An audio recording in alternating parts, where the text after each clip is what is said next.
Welcome back, ladies and gentlemen. We are live, and for once, John is live from Reno, and I am live from the Philippines in Inbound REM's very first office ever since we opened the company 7 years ago.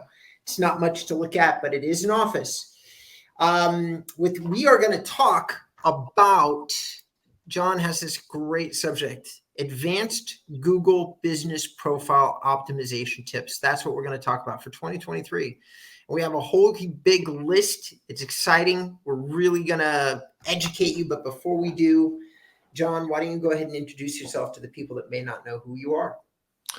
Thank you so much, Rob. So I'm the joint founder of mail-right.com. We build beautiful websites utilizing WordPress. We also supply a CRM, a load of digital marketing tools, text, email, to try and get you leads from your website. Back over to you, Rob. Beautiful.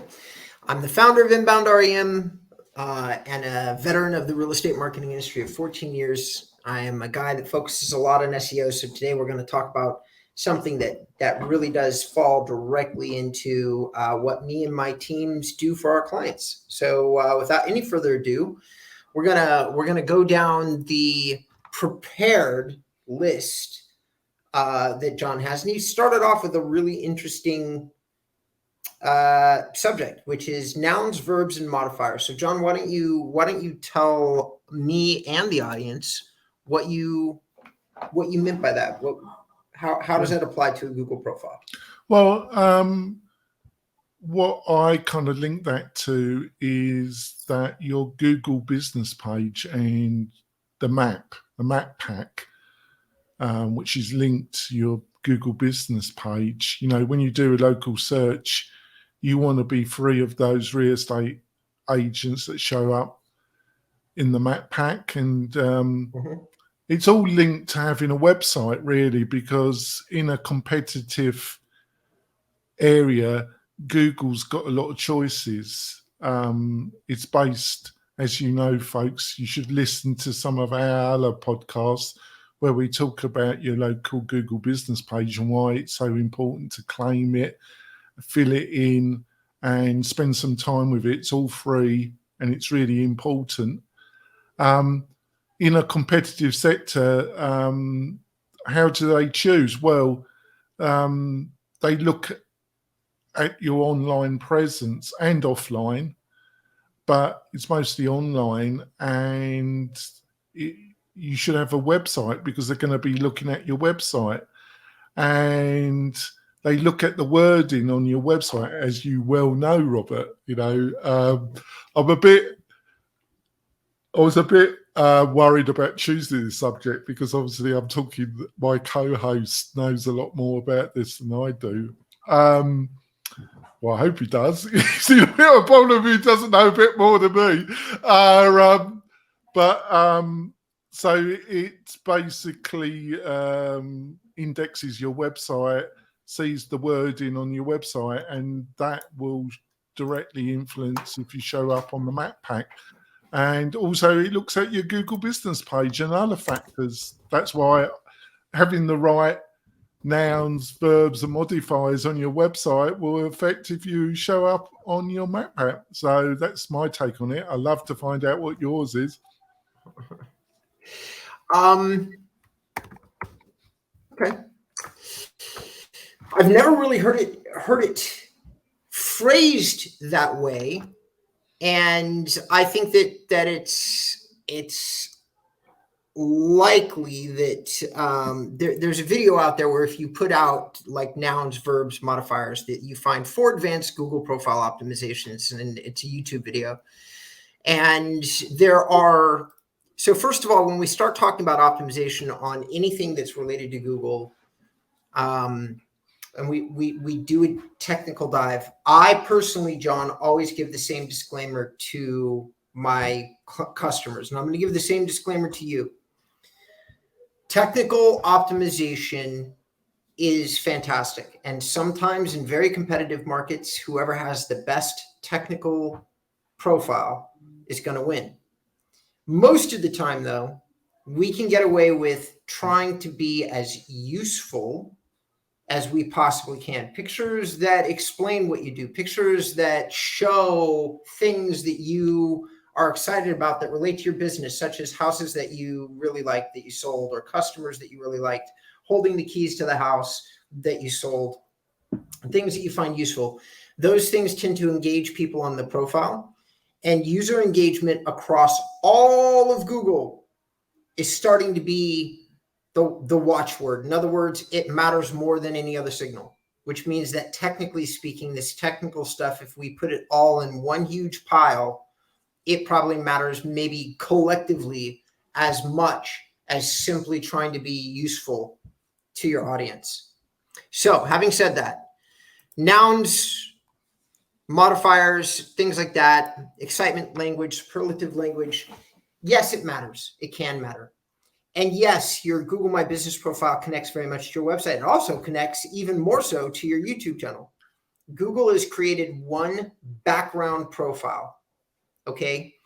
Your local service profile, whatever you and I prop up for our business, is simply another public-facing profile that Google has. They also have the Search Console, which connects to your website, and that's another part for them, of your Google profile. And then if you have video and you have images, these are two other parts of a customer profile, the customer being you, John. So if you're sending signals off all four mediums, images, video, local, website, you're giving Google four sources of data to display your expertise, authority, and theoretically the trust that people have for you. And now it's experience, expertise, authority, and trust. So Google has added an acronym, another letter to their acronym, experience being measured by how old is your profile? How often and how long have you been updating it for? Because that displays expertise. So it's literally, not only do you have one, have you had one for a while? Do you make any effort whatsoever to update it? And if the answer is yes, there is a game that you can play that says, well, you can update it more frequently or update it every month. Truthfully, though, I haven't seen anything definitive that proves, John, that really ranks, like that super frequent updates really are a major ranking factor. I'm inclined to say they're not. I am inclined to say, though, it's what's really important is that whatever you put on your profile, be educational and engage your customers. Like updating your profile could be something as simple as getting people to leave reviews. And if they're great, long, in-depth reviews, guess what? You've updated your profile. It just happens to be with a customer review. So in terms of this one specific tip that you listed, I'm not going to say, like, here's how I usually describe language and profiles. Whatever it is that we put on our Google My Business profile should explain the who, what, when, why, where of our particular real estate business. Okay, so I'm not an English major. I've never been very good at English. So I'm going to say that nouns and adjectives and things like that, I get a little lost in the sauce about what that really is. So here's how I usually do it. Simple, straightforward. Your profession, like for instance, are you a realtor or are you a broker? Let's start there. Is that part of your business? Are you a realtor or broker? John, for you, it would be, are you a business owner or are you a consultant? Like, what is it that you're doing? Are you a real estate marketing company that is a business, or you're a real estate marketing guy who is a consultant? Whatever the answer to that question is, it needs to be in the title of your Google My Business profile. So if you're a real estate marketing consultant, then you put that there. But if you're a business, you do like Inbound REM Inc. So you make sure that you define for Google exactly what you are, which you actually covered a little bit later, but that's in the title. That's using the language. So that's in the title of your profile. So it kind of covers what you said in number one, but I'm going to skip over to number two because you did in these things, you listed some of the things that I'm starting to drift into. So let's talk about those. Local justifications, which I think that you actually, and here I am going to correct you. I think that what you meant was local citations. Is that correct?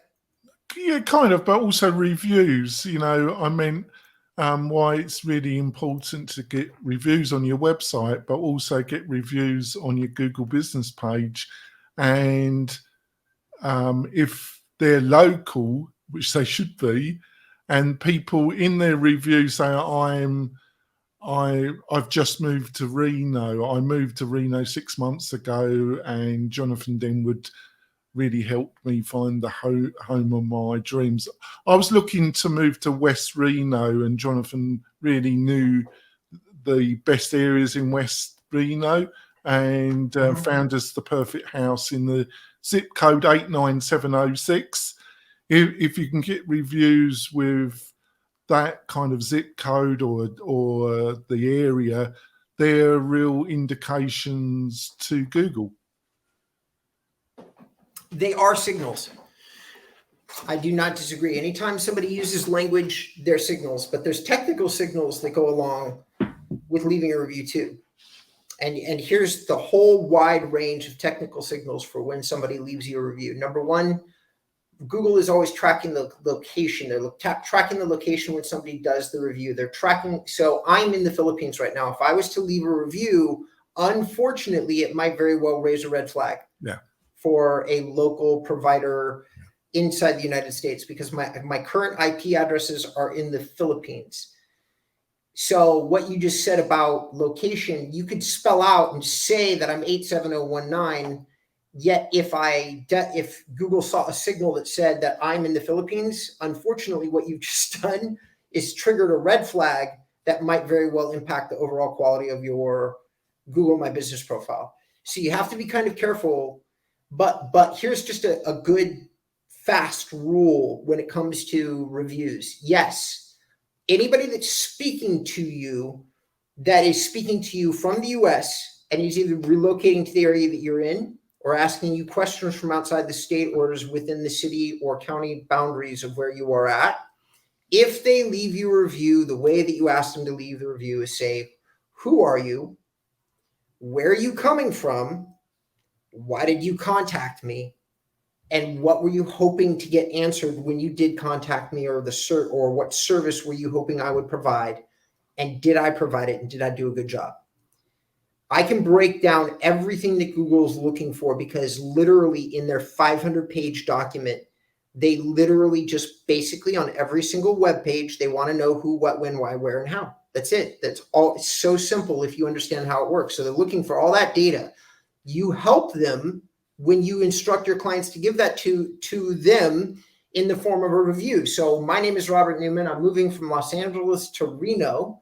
I'm buying a second home there. I was hoping that Jonathan Denwood would not only answer my questions, but I was kind of hoping that the guy would go out into the suburbs of Reno and basically take some pictures of some homes with his own phone, so that I could then know for sure that the pictures that I saw on Zillow were representative of that property.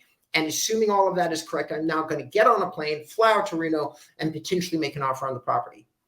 That right there is the who, what, when, why, where, how of the situation. Where I'm coming from, what I'm doing, why I contacted you. And then, of course, our favorite part of reviews would be, did John actually do that? Did you drive out there? Because if you did, I would leave you a 5-star review. And at the top of it, I would say, I wish I could leave John a 10-star review, not a 5-star review. That guy jumped in his car and went out and did this thing.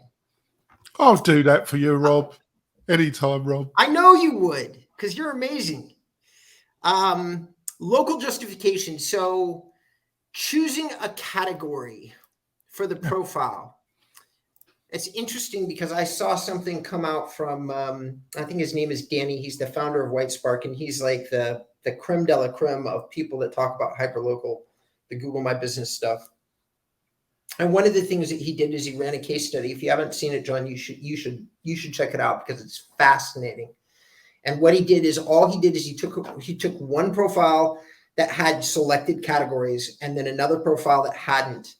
And he did all the same optimization on both profiles and discovered that his reach and his impact was at least 10 times more effective on the profile that had the category selected. So this next thing that you chose is a major ranking factor inside your profile. Do not leave your categories of your business blank. They will provide you a list of categories.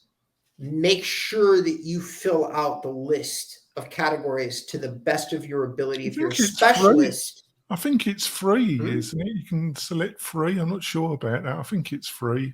Is that correct? Yes, it Yeah. is. That is correct. Everything connected to your profile is free. No, you can select the free categories. Oh, 3. Yeah. You're not saying free. I thought No. you were saying free, the word free. Yeah. Strangely, for a guy that's supposed to know this shit, I don't know the answer to that question. I think you're right, but I'm not 100% sure. I'm not sure about that. But what happens, folks, is if you don't choose them, Google will choose them for you. It will look at your online presence. That's okay, but you should choose it for Google. And if you can match it up to services that on your websites that kind of matches, that's a good idea. But spend a bit of time. Don't let Google select it. It's one of the factors that you got control. Anything you got control over, you should take it over and manipulate and set it up so it benefits you the most. That's what I would say about that, Robert. So my profile is internet marketing services, which I really don't actually like, John. But here's my business categories. My primary is internet marketing service. My secondaries are marketing agency, website designer, and real estate consultant. These are all the things that I was allowed to select from the predefined categories about my business. I get about 5,000 views on my hyperlocal profile. So some of these I like a lot, like website designer. We build websites, so that's okay. Marketing agency, all right. Yeah. Real estate consultant, I really don't do that much anymore. And internet marketing service, I feel is far too broad. But that's what we had available. So I picked the best ones that were available. So categorically, that's what we're talking about. It's business categories is what they'll call it. John is right. I think you get at least 3, and you can add additional categories above and beyond the initial 3. But you have to pick 3. Yeah. And you should pick as many that suit your business as possible. That's the advice. Yeah, the 3 you get list, and then you can add on others, and they should match up. It's self-serving, but it's on honesty, folks. If you're going to spend time and money on this, you really should have your own website, because it's going to benefit you linking all this together, in my opinion. Right, and here's a couple of really unsatisfactory results. Number 1, I can't select inbound marketing as part of my selection. Okay, I can't select real estate marketing as part of my selection. So when you guys are looking at this, all the people listening to this show, understand that there's big, broad categories. They will not. You can type in a category if you want to see if it's allowable. Most of them won't be. So you're going to have to go broad. Real estate is probably going to be the big, huge, broad thing. But absolutely go broad. Do not select the category just because you don't find stuff that doesn't fit. And I am not finding stuff that fits. They keep wanting to tell me that I'm a real estate agent or a real estate agency, and obviously I'm neither. So lots of dissatisfactory answers for me personally. But that didn't stop me from selecting categories, and it shouldn't stop any of the people listening to the show. John. Yes. Number 4 on your list was community pages, and quite frankly, I didn't really understand what you meant by that. So why don't you explain? The guide pages, the evergreen pages, the pages that describe a particular area in Reno, West Reno, East Reno, the art part of town, local guides, pages that has information about the schools. We've got to be a bit careful about that, but parks, services, the evergreen pages that we've discussed that you don't have to, you need to refresh maybe every 6 months to every year with some new content. Really spend some time building them out. I know it's something that you're passionate about, you and your team. True, but not necessarily on a hyperlocal on the Google My Business profile. So that's the part that I was curious about. Are you suggesting that you put these up here as blog posts, or what do you, because you can post on your profile, but you You can can't. do that. I'm suggesting that Google really, if you've got the website and you're spending the time, if you set up those pages up, especially with them when you're chosen to appear in the map pack, it's going to really influence Google that you're one of the agents that show up in the map pack. Copy you. All right, so I have some input there. Hyperlocal, this business profile, you can't really put, you can put a blog post and talk about an area on the profile. You can do that. You can add a post that people would then see on the profile. Now, the hack that I use to connect service areas into my profile is the Google Map plugin that I then put on client websites. As long as you've created that profile under the same email address that you established the Google My Business page with. So you have to use the same email addresses. That's a critical thing. And I see this mistake all the time. Same email address across all of your Google services and products. So once you do that, if you use one of these map plugins, Google starts to intuit based on your website what areas you service and connect that into your profile. But it's two different destinations. I've got a quick question here about that. I've done this, but I'm not sure if I just done it for neatness when I'm doing it for clients.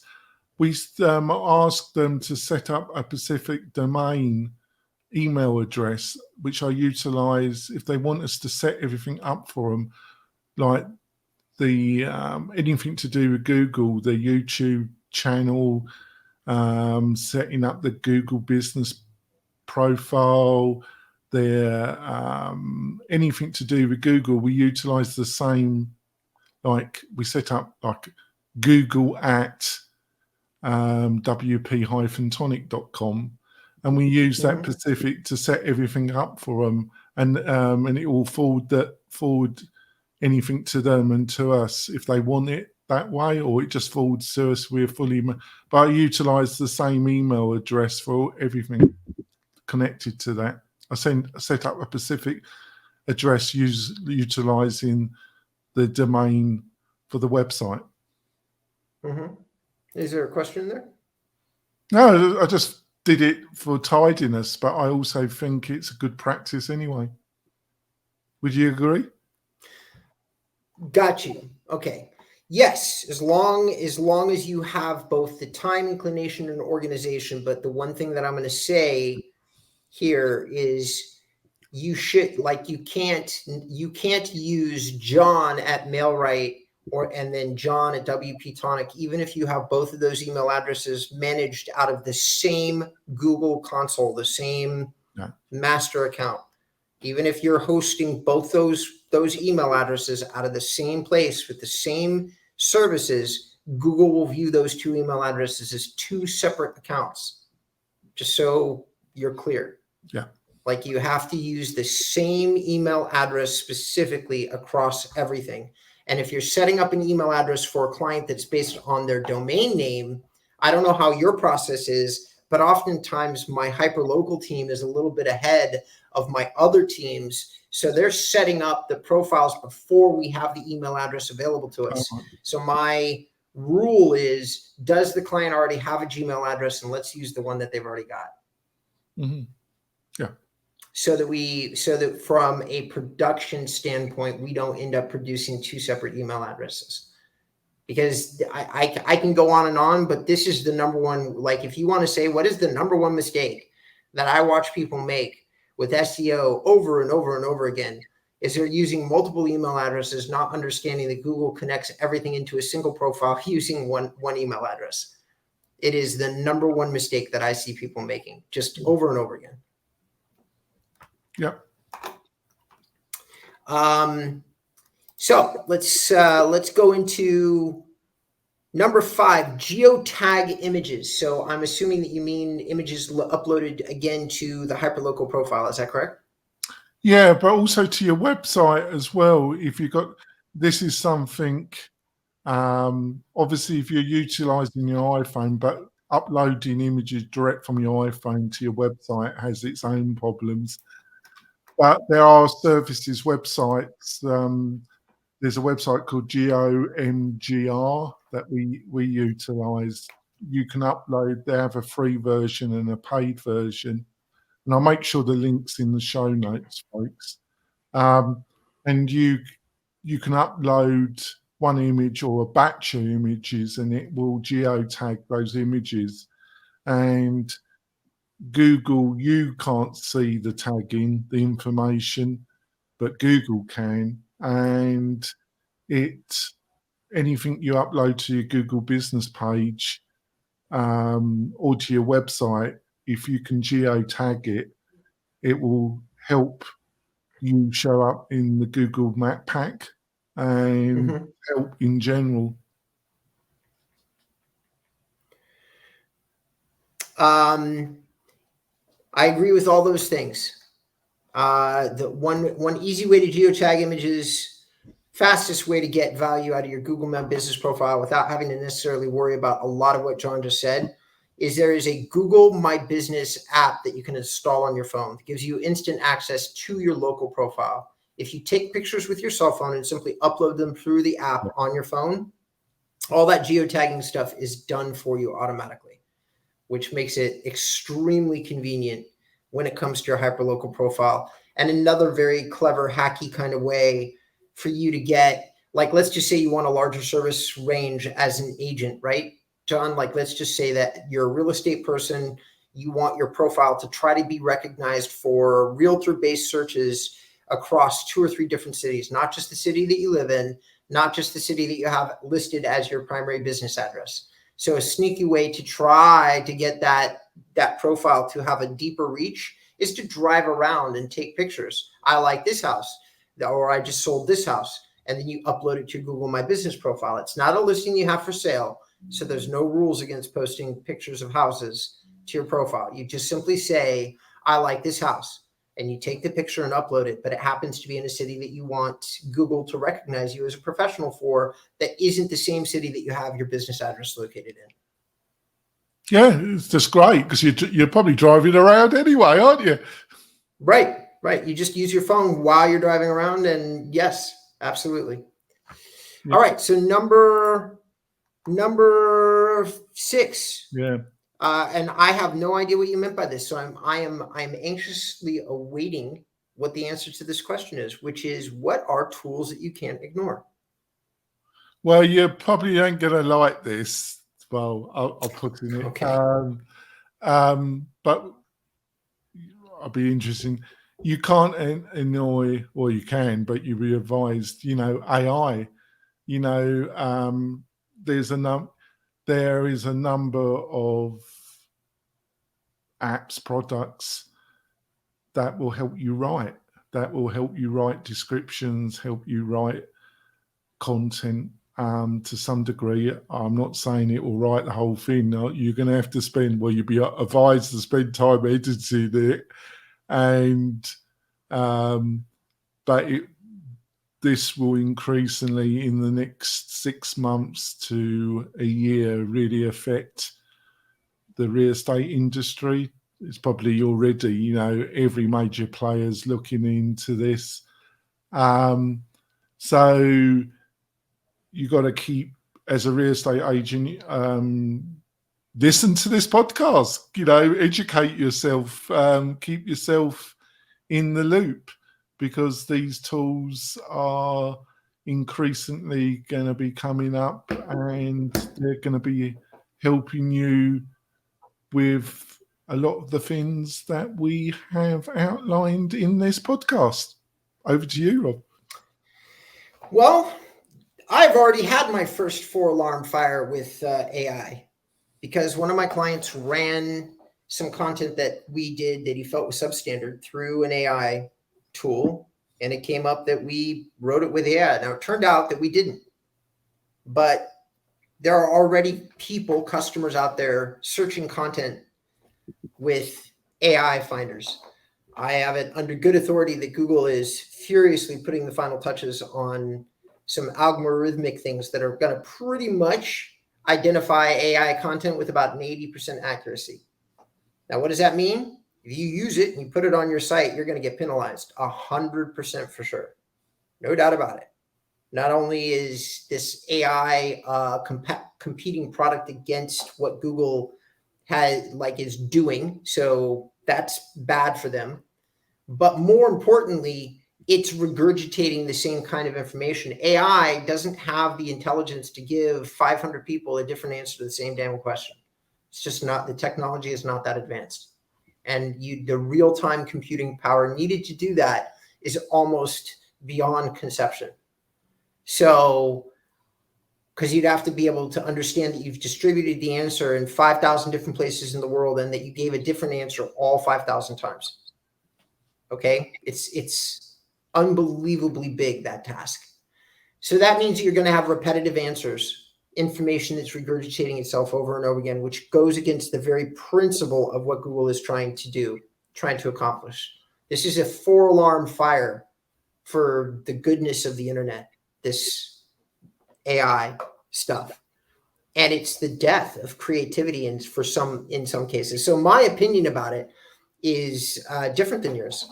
If you're writing a product description and you're not worried about ranking, or that your customers understanding that you've plagiarized to some degree, by all means, use AI. Use AI to write descriptions on pictures. Use AI to write descriptions on listings, for sure. Do not use AI to write blog posts. Do not use AI to write neighborhood descriptions. Do not use AI to write your bio. To me, John, I resoundingly fall on the don't do that. You will probably regret it.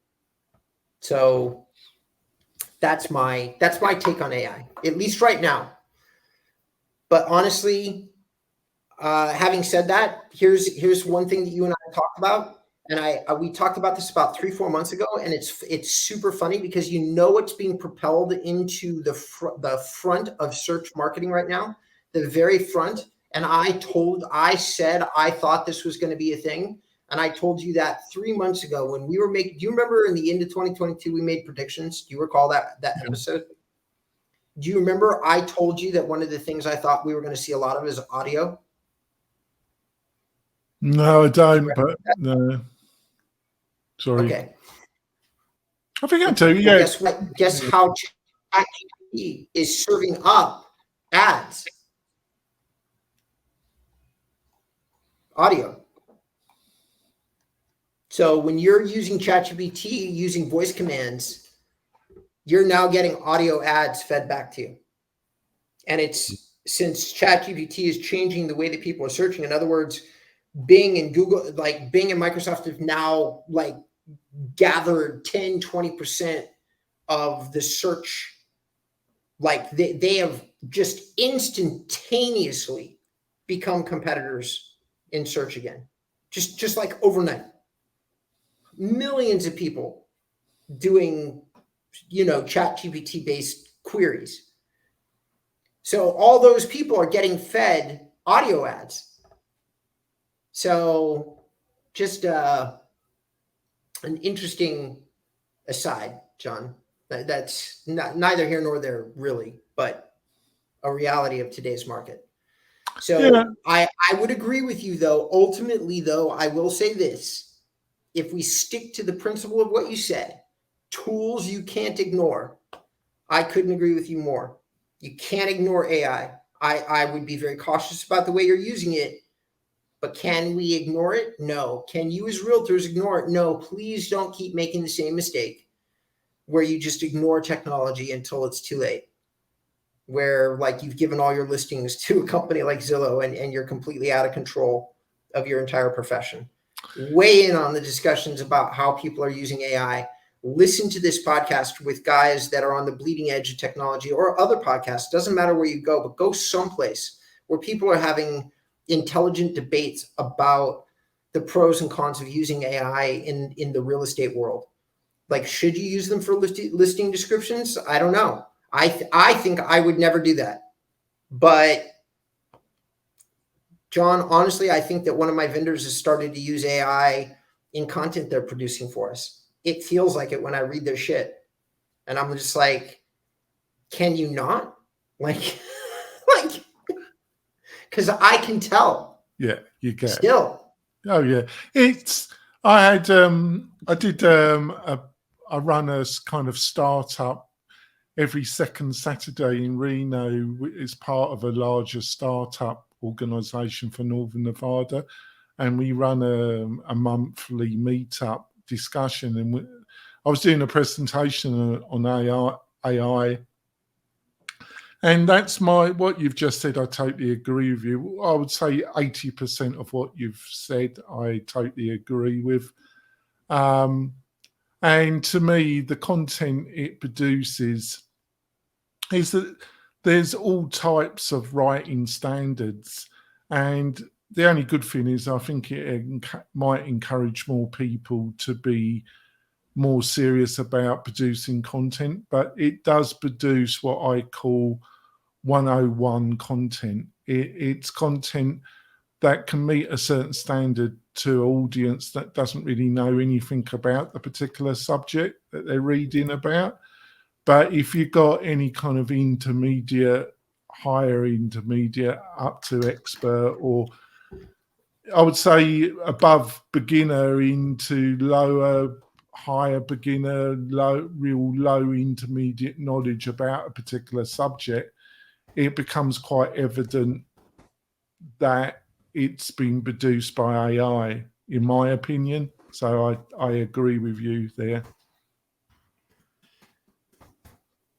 Beautiful. All right. Well, so here's a strange thing that I've never had to say to John before. I need to wrap up the podcast. I appreciate everybody looking, because I am going to hit rush hour traffic in the Philippines. Which here is 5:30 in the morning. That's when people come into work. It's 24/7 city, which I love about it. But there's a lot of people that get on the road. So, John, if somebody wanted to find reach out to you, get in touch with you, ask you some questions about local, whatever, how would they do that? Best way is to go to the mel-right.com website, and you can phone me, or you can book a demo or book a chat online, and either me and Adam be more than help you out. So how do people find out more about what you're offering, Rob? So if you want to learn what I've got to say about hyperlocal, you can go on my website. You can go on my YouTube channel. The website is inboundrem.com. If you want to book a consultation with me, which is becoming harder and harder to do, that's just true talk. I'm here building out a sales team as we speak. So the days in which you can talk to me are limited, but you can still hit my services page or my about page and find ways to reach out to me and potentially schedule a call if you want to hear what my thoughts are.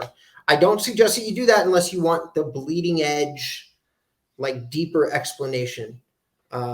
So for people who may be trying to compete in a very competitive market, maybe.